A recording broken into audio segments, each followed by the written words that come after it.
మియాపూర్లో అమానుష ఘటన చోటు చేసుకుంది. కన్న తండ్రి కూతురును హతమార్చిన ఘటన స్థానికంగా కలకలం సృష్టిస్తుంది. సో ఈ కేసులో కన్న తండ్రి నిందితుడిగా ఉండడంతో అయితే స్థానికులను విస్మయానికి గురిచేసింది. నిందితుడిని కఠినంగా శిక్షించాలని చెప్పేసి అయితే చాలామంది డిమాండ్ చేస్తున్నారు.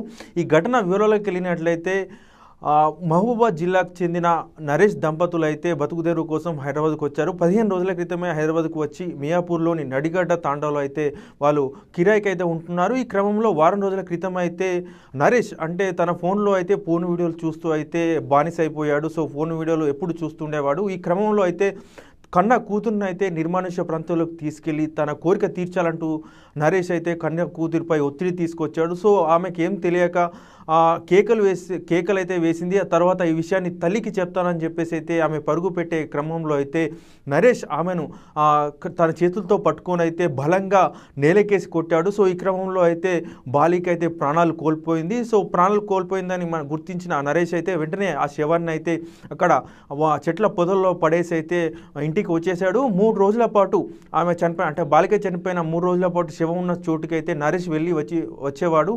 సో శవాన్ని ఎవరైనా చూసారా, ఎలా ఉంది శవం, వాళ్ళని గుర్తించారని చెప్పేసి అయితే 3 రోజుల పాటు అయితే నరేష్ శవం వద్దకు వెళ్ళి వచ్చినట్లయితే పోలీసులు గుర్తించారు. 3 రోజుల తర్వాత నరేష్ భార్యతో కలిసి అయితే పోలీస్ స్టేషన్కి వెళ్ళి అయితే ఫిర్యాదు చేశారు. తన కూతురు కనిపించడం లేదంటూ ఫిర్యాదు చేశారు. దీనిపై కేసు నమోదు చేసుకున్న పోలీసులు అయితే చాలా తీవ్రంగా అయితే విచారణ చేపట్టారు. సీసీటీవీ ఫుటేజీలు కావచ్చు, ఇతర అంటే బాలిక సంచరించిన ప్రాంతంలో సీసీటీవీ ఫుటేజ్లు సేకరించి వాటిని పరిశీలించారు. ఫైనల్గా ఆ తండ్రిపై అనుమానం వ్యక్తం చేసిన పోలీసులు అయితే వెంటనే తండ్రిని అదుపులోకి తీసుకొని తమదైన శైలిలో విచారించారు. దీంతో అయితే నరేష్ తన కూతుర్ని తానే హత్య చేసినట్లయితే ఒప్పుకున్నారు. కోరిక తీర్చలేదని చెప్పేసి అయితే కోరిక తీర్చాలని ఆమెపై ఒత్తిడి తీసుకొచ్చినట్లు ఆమె ఒప్పుకోకపోవడంతో పాటు తల్లికి చెప్తానడంతో నేను వెంటనే బాలికను హత్య చేసినట్లయితే తండ్రి చెప్పాడు. సో ఈ ఘటన స్థానికంగా కలకలం సృష్టిస్తుంది. నరేష్ను కఠినంగా శిక్షించాలని, ఉరి తీయాలని చెప్పేసి అయితే కూడా పలువురు డిమాండ్ చేస్తున్నారు.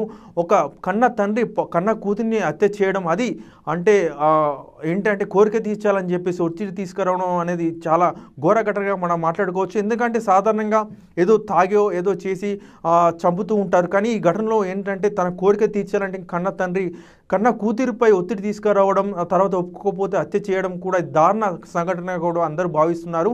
సో నరేష్ని ఎన్కౌంటర్ చేయాలని కూడా డిమాండ్ కూడా వస్తుంది. సో దీనిపై అయితే పోలీసులు అయితే కేసు నమోదు చేశారు. నరేష్ను అదుపులోకి అయితే తీసుకున్నారు. సో తర్వాత ఏం జరుగుతుందో చూడాలి.